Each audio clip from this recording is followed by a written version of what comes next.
Well, hello and welcome to another edition of Health Solutions with Shawn and Janet Needham, where Team Needham discusses everything healthcare. I'm your host, Shawn Needham, and my wife will be joining us here shortly. Statins, cholesterol-lowering medications. We believe that most chronic disease does not need medication to treat it. So type 2 diabetes, hypertension, high cholesterol, many different diseases that you don't need medications to treat them long term. They are lifestyle-related disease and thus can be reversed when your lifestyle has changed. So, are we getting the whole story? Is cholesterol causing heart attacks? Do statins prevent heart attacks? And the answers might surprise you because statins are definitely a very, very popular drug that many patients are on. And I will tell you that personally, I would never take one. And I would never recommend one to my immediate family. That is for sure, because there are many different ways to prevent heart attacks. And I don't think statins is the best way. So, Janet, welcome to our show. Tell us some of the history of statins, Janet, and what you know about it. Well, first of all, we should probably start out with that heart disease is still the number one killer of Americans. And as we are going and as we progress through time, our problem with obesity has increased. And so, therefore, it's still one of the chronic illnesses that is up on our priority as healthcare providers to bring attention to, and it's happening to younger and younger people as we look at our population. It should be one of those things that we address early in life because the younger you are and the earlier you have damage to your vascular system, the shorter obviously someone's life is going to be. So it's a very serious matter and it needs to be drawn attention to. And cardiovascular can affect not only heart, but we start into having problems with stroke, cardiac.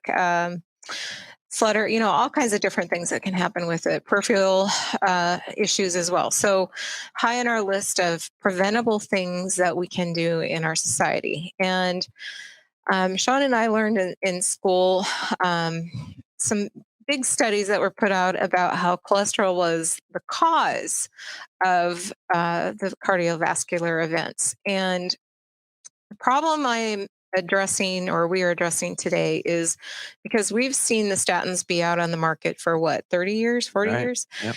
And you would think we would have made headway if we were putting everybody on cholesterol medications, that we would put a dent in what's happening with cardiovascular disease. And we really haven't. So it kind of brings a little bit of question mark to my brain as to whether or not it's really that effective. And so when we say that, we really need to know that, I don't know if cholesterol is the huge culprit. And we were taught that in pharmacy school that, high cholesterol was the reason that we were having issues. And it might be because we're having high cholesterol, but why is that cholesterol being elevated? And just because we took the cholesterol level down in clients and patients over time didn't eliminate the disease. So um, there's a lot of question marks there in my brain. Um, to say that cholesterol is bad for us when it's a natural thing that we need for every cell in our body, it's probably how that cholesterol is being shifted in our body as to whether it's a healthy shift or a bad shift. And so I just wanted to put that in the background of it. Cholesterol medications came from natural sources. We sell one in our pharmacy called red yeast rice, but it doesn't seem to affect clients as harsh as a statin does. And they have been around, I want to say red yeast rice has been around for as long as the medications have been made by For pharmaceutical sure. companies. I know that's kind of a long intro, but most Americans today, if they went to their doctor and they've hit 35 or 40, they're probably already on a statin. And so it affects a lot of people. So that's, kind of one of the reasons I wanted to give a baseline to that. Do you want to add to that? Yeah. Well, she talked about red yeast rice, and red yeast rice has been used for decades and decades and decades, maybe centuries, for natural cardiovascular support. And as is true of most all drugs, drug companies find out that a drug or a plant source has been used for years to treat certain diseases. I mean, aspirin is a great example. Aspirin comes from white willow bark that's been used for thousands of years to treat headaches and to treat fevers and pain. And the natives would use it in a tea mixture. They'd mix up the bark in a tea, and it would be used for those conditions. So Bayer Pharmaceuticals back in the 1890s thought, well, we're going to we're going to find out what the active ingredient is in white willow bark, and we're going to patent it, and we're going to make some money, and we're going to save a lot of lives. So, and this is just kind of talking about the whole history of the pharmaceutical industry, which is basically only 100 years. So, drug companies find a disease or find a problem, and they try to treat it. So they came up with acetylsalicylic acid, which is aspirin. That's the active ingredient in white willow bark. Well, as we all now know, aspirin has a lot of side effects, from gastrointestinal bleeds to renal or kidney problems, all kinds of issues, whereas the white willow bark didn't. So anytime we try to isolate the active ingredient from a drug or from a plant and find out the one active ingredient in there, we don't know what we don't know. What other ingredients are in that plant to help prevent side effects?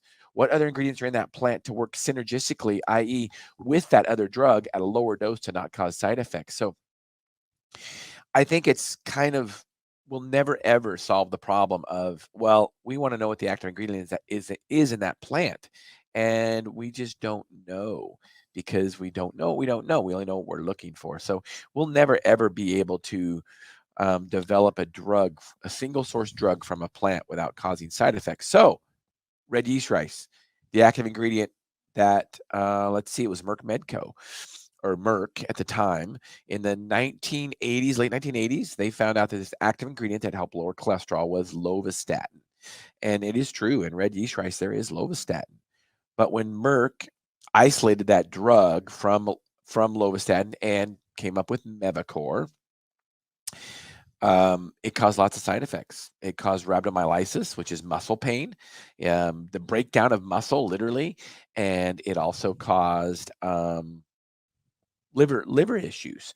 It can actually, you got to get your liver enzymes checked, because it can cause liver failure. There's been many deaths associated with statins and liver problems, for sure. So, and then what happens? So lovastatin goes off patent, because most medications, by the time they make it to market, they only have about 7 years of their patent left. And I think the drug from the time the chemical drug, from the time it's discovered, has a 15-year brand name exclusive patent. So after that, they can make generics and use it. It takes 7 years or so before the drug can even be put to market. So they only have about 7 years of being active on the market before they can, before a generic will compete with it. So what do drug companies do? They think of a way to change the molecule just slightly, and so they can extend their patent basically on another drug. And that's why we came up with, what was the second one, Janet, after Mevacor? Pravachol. I mean, there's a lot Yeah, of them there's that's right. Crestor, Lipitor has been popular. So Right. those are all statins now. Zocor is the one that Merck Right. came up with to kind of basically extend its patent for Mevacor. But they've been around for 30 years now, and they were the savior of cardiovascular disease. They were going to prevent all these heart attacks, and yet here we are, 30 years later. Americans are having more heart attacks than ever. So the answer, people, it's not statins, and I don't think the answer is cholesterol. What's the most dangerous thing we can do every day as an American, Janet?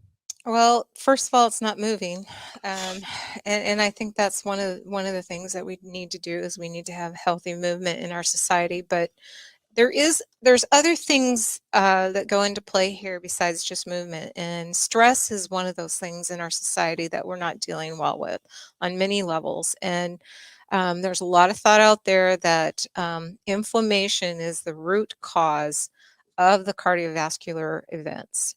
And that can be brought on by many different factors. And so many of these things people can control in their own lifestyle if they know or if someone has taught them. For example, if a person is not sleeping well, their inflammation in their body is off the chart. If they are not eating well, if they're not dealing with their mental issue or stress in their life in a healthy way, their stress level is high. So we come back to this simple hormone called cortisol in our body. Is it at a stressful level? And those are things that we can deal with without putting a pharmaceutical in our body. So I'm going to let you address some of those things. Well, the most dangerous thing that we can do as an American, hands down, especially since cardiovascular disease is the #1 killer in America, is to be overweight. Obesity has been associated with many different diseases, including cardiovascular mortality and morbidity. So, death from heart attacks and strokes are elevated when you are obese. So, I'm just a rational thinker here. So, you're telling me that you can be a couple hundred pounds overweight, and you can have type 2 diabetes, and you can have hypertension, and you can be a smoker, you can be a heavy drinker, and lowering your cholesterol by taking a statin is going to make you healthier and prevent cardiovascular disease. I'm not buying it. And I'll tell you guys, so drug companies are very good at marketing to doctors. And I talked to a doctor one time, and this is just proof that doctors don't treat they treat individual symptoms. They don't treat individual patients and the entire patient. They don't fix problems, they treat symptoms. So this doctor, and he's a typical doctor that is just, traditional doctor, just prescribe another drug for a symptom.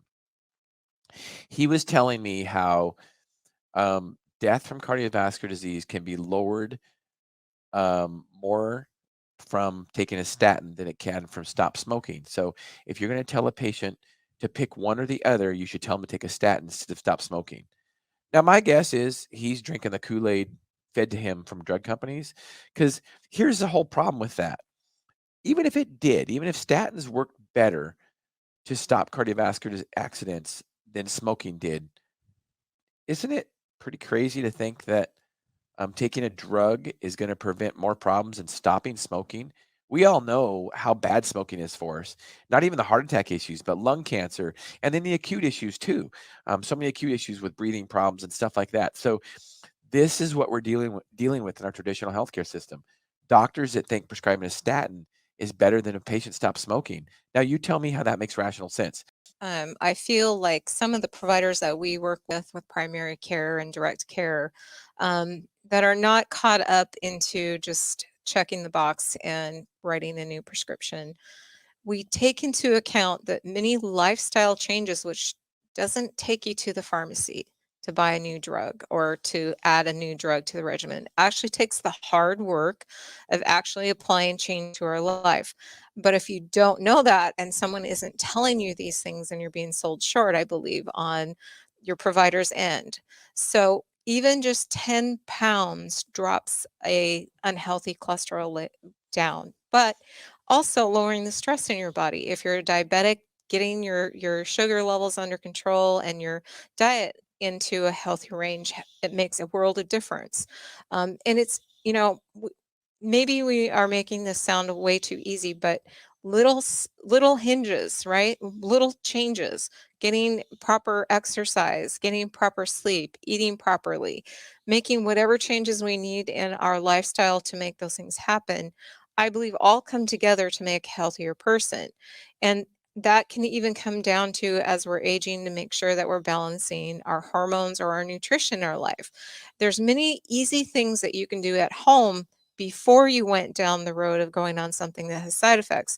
And it isn't just when we say side effects, it can be not just your muscles aching, but we have patients that, they're saying, I'm foggy, my memory's not working well, my hair is falling out, I don't feel like doing anything.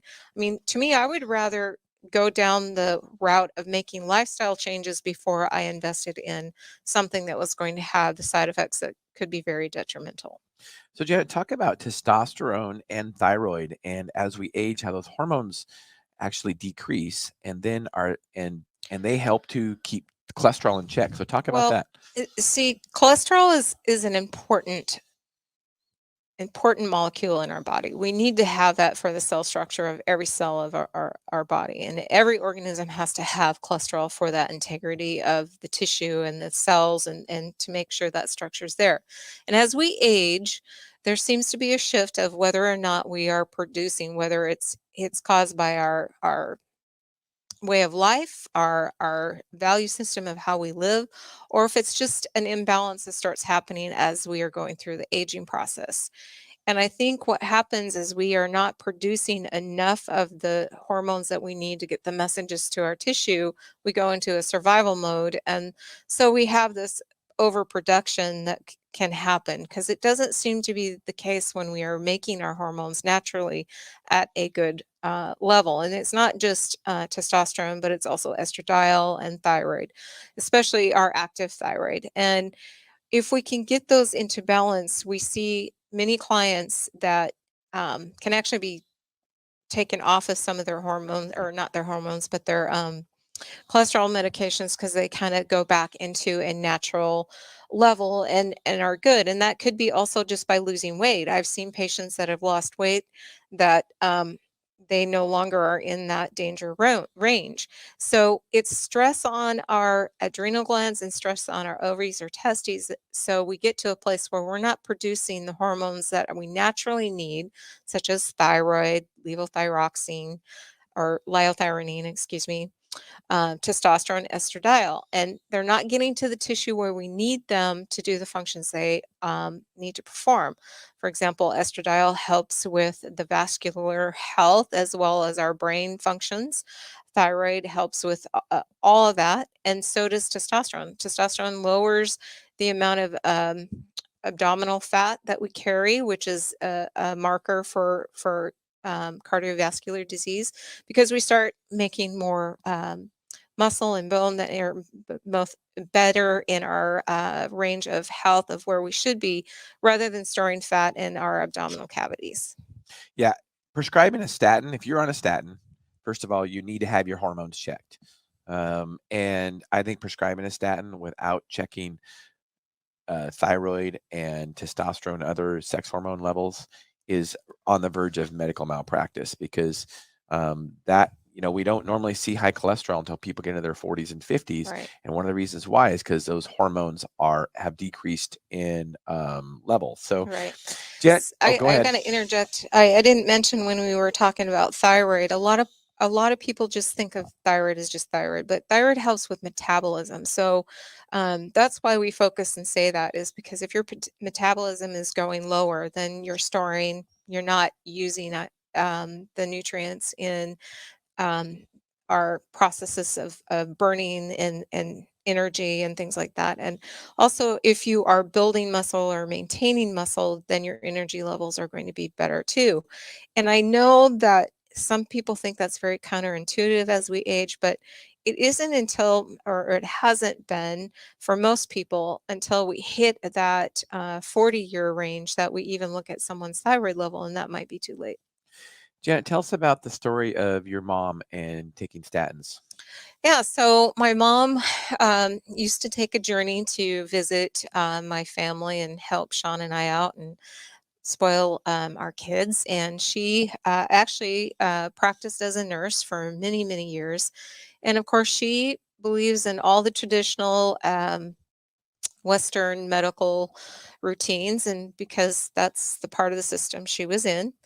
And she actually ran out of her statin at her house and talked to me about whether or not she should refill it. Well, one of the conversations we had about it was, what was her level?